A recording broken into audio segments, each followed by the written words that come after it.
Dia, boa quarta-feira para vocês, tá? Mais um dia aí de estudo, de trabalho, de muitas coisas boas que a gente pode absorver, se organizar para ter aí um resultado cada vez mais eficiente. Em um mundo de tanta incerteza, tantas coisas acontecendo, é importante que nós tenhamos essa fortaleza e esse otimismo, para além de estudar, para as nossas relações e para a continuidade de toda a nossa formação, ok? Estamos vivendo aí todo um processo de indecisões, de várias notícias muito conflituosas.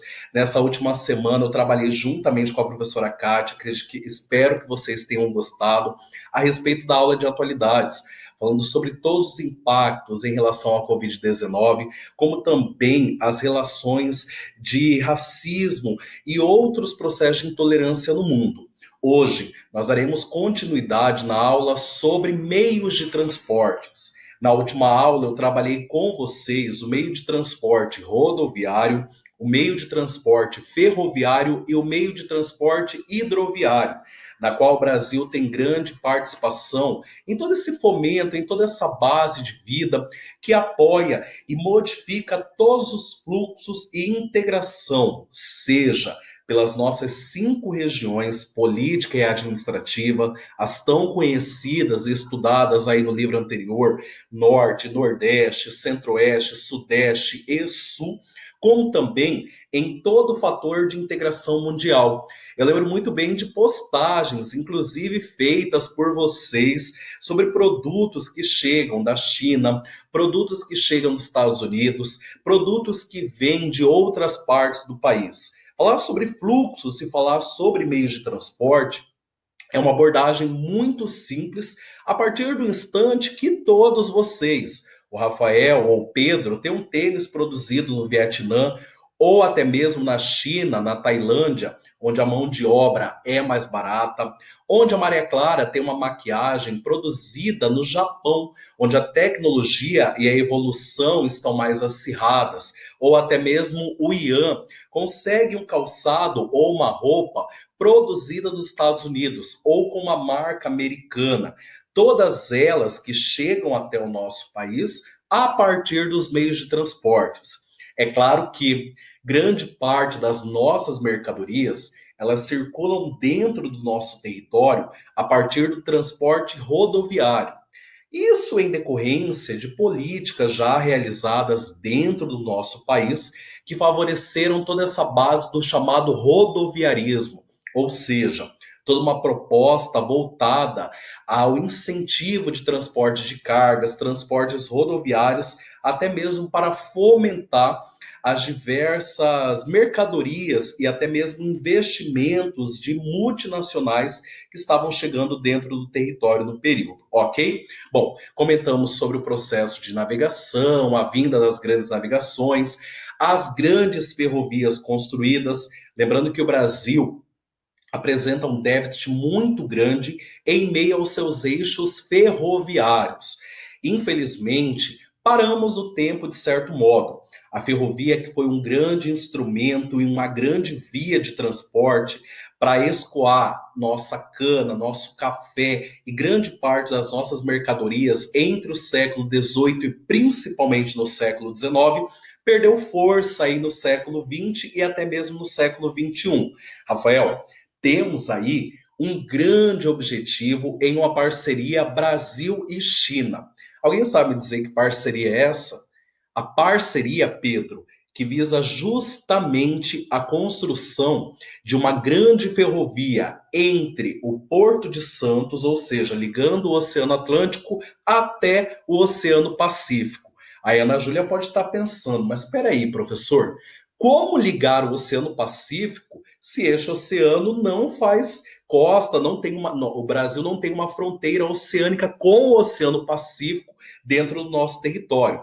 É claro que o Brasil teria passagem por essa ferrovia através do território do Peru e, consequentemente, locomovendo-se além da Cordilheira dos Andes, chegando até ao Oceano Pacífico e favorecendo o transporte de cargas até o continente asiático. onde temos aí a China, que é um dos principais parceiros econômicos do território brasileiro. Mas até então, essa obra está no projeto, apresenta vários desafios e nós continuamos com uma forte dependência do transporte rodoviário, até mesmo, Maria Clara, em decorrência de toda a política do rodoviarismo. Infelizmente, segundo até mesmo comentado na aula de atualidades, o painel intergovernamental sobre mudanças climáticas, ele acarreta justamente que o Brasil ele está na contramão comparado a outros países em relação aos impactos ambientais. Justamente porque o nosso território ainda apresenta uma grande emissão de gases poluentes e principalmente gases, sendo eles destinados a todo esse processo produtivo que ainda acaba acontecendo no nosso território, ok? Bom, além do qual, falei das deficiências e toda a questão das estradas vicinais e das estratégias de privatizações que muitos chefes de estados adotam justamente para quê? Para oferecer um melhor serviço em meio de eixos rodoviários e reduzir os custos do Estado em relação à pavimentação, à manutenção de rodovias, ferrovias, aeroportos, portos, entre outros fixos de movimentação dentro do país. Falando sobre hidrovias, é importante, Etienne, manter uma grande atenção em relação a que rios de planície e rios de planalto, conforme foi comentado, na última aula. Rios de planície, como eu disse, são voltados principalmente a quê? Ao transporte hidroviário. Já os chamados rios de planalto são aqueles destinados à produção de energia hidrelétrica ou até mesmo toda a base da produção ou até mesmo do tratamento em relação aos transportes e aos esportes mais desafiadores, esportes radicais que acabam acontecendo. Bom, falando sobre transporte dutoviário, nós iremos falar sobre um meio de transporte utilizado principalmente para quê?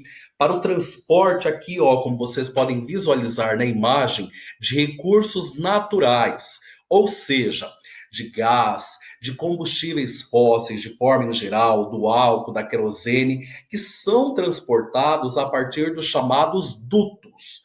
Dutos nada mais são que, segundo o ano, canalizações subterrâneas, canalizações que favorecem todo o transporte de um recurso do seu destino de origem até o seu destino final, ou seja, meios que favoreçam toda essa locomoção, toda essa base de uso pela sociedade de modo em geral, ok? Os gasodutos, necessariamente, são os mais utilizados, inclusive aqui dentro do território brasileiro. E isso a gente pode observar em termos de mundo. Grande parte do gás natural consumido em países do continente europeu vem justamente de onde? Da Rússia. São transportados a partir de quê? De dutoviários, sendo eles considerados o gasoduto. Professor, o Brasil tem um acordo com um país vizinho também que favorece isso, sem sombra de dúvidas. Nós temos aí, Isabelle, o Gasbol, que é um acordo realizado entre o Brasil e a Bolívia no final da década de 90, lá do século 20, que favoreceu justamente o quê? O transporte e o acordo comercial para que o Brasil pudesse ter acesso ao gás extraído do território boliviano dentro do seu território.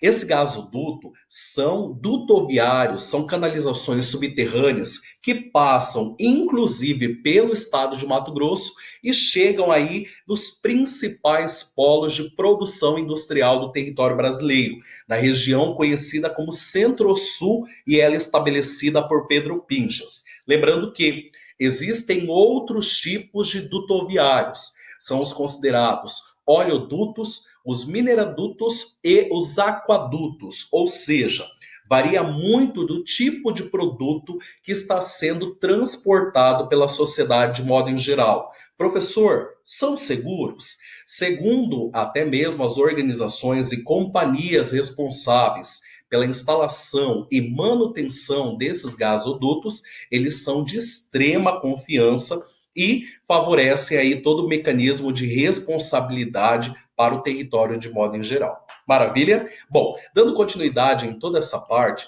nós vamos comentar sobre os transportes aéreos. Tá com saudade de viajar, né, Maria Eduarda? Na verdade, esse ano foi um ano atípico para o território brasileiro e para o mundo, que em razão do coronavírus, da Covid-19, dessa grande pandemia, o número de transportes, o número de viagens, o número de vias de locomoções aéreas teve uma redução em massa. Até mesmo em razão de todo o processo de isolamento social, de toda a base que fomenta essa permanência em casa.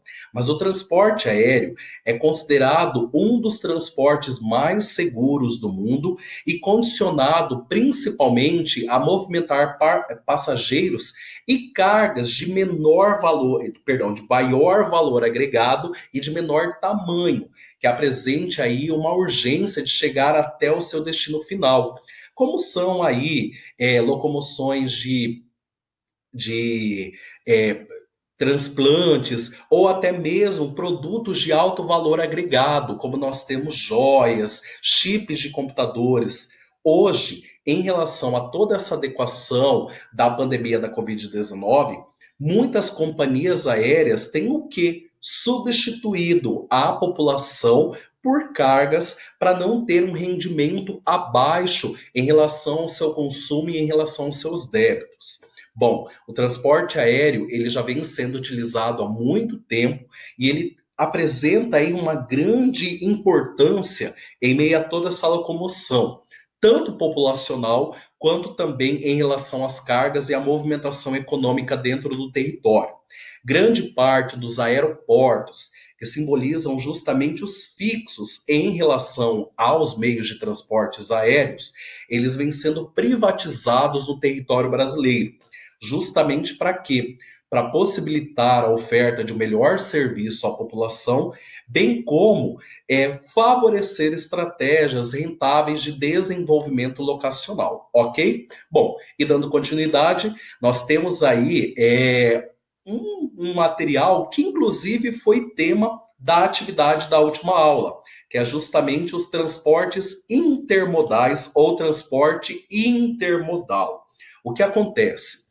O transporte intermodal, ele utiliza-se de como nós trabalhamos de 2 ou mais meios de transportes. Imagina o seguinte, Maria, nós temos aí uma área que apresenta um relevo acidentado em um fluxo hídrico que dificulta a instalação de uma hidrovia. Logo, eu posso implantar nesta determinada localidade um meio de transporte intermodal, onde eu possa utilizar tanto o transporte rodoviário em uma determinada faixa da locomoção desta mercadoria ou de passageiros, posso utilizar necessariamente um outro meio de transporte em uma outra faixa. Isso acontece principalmente em comunidades ribeirinhas, onde o acesso até os grandes centros urbanos, eles apresentam uma grande dificuldade de locomoção. Vamos lembrar aí da região norte, da região amazônica, onde muitos habitantes residem em áreas próximas a leitos de rios, próximas a rios até mesmo para suas atividades econômicas. Então, qual é a estratégia utilizada pelos mesmos? Apresentar um perfil de transporte rodoviário e logo após toda essa base do transporte rodoviário, dar continuidade até o seu destino final, ok? Então, o transporte intermodal, ele vem sendo utilizado como uma estratégia, não só do transporte de passageiros, como também no transporte de cargas e mercadorias, principalmente em áreas onde o fator geográfico apresenta dificuldades para a implantação de um só meio de transporte, ou até mesmo o recurso financeiro não é suficiente para utilizar-se de um só modal até o destino, do destino de origem até o destino final, ok? Bom, e aí para fechar, nós temos uma compreensão e uma análise da atividade que eu deixei para casa, pensando aí em Unemate, pensando em atividades econômicas em meio de transportes aqui no território mato-grossense. A ZPE, a Zona de Processamento e Exportação, idealizada, galera, ó, lá em 1990, mais de 29 anos atrás, aproximadamente 30 anos, basicamente. E nós temos aí o que? Essa ZPE com uma modalidade de transporte intermodal e uma implantação de um polo industrial, uma zona franca, basicamente, para favorecer o quê? Toda a produção industrial local e o escoamento dessa produção a partir do Rio Paraguai, que é um grande rio de planície e favorece esse deslocamento de cargas em meio ao território mato-grossense.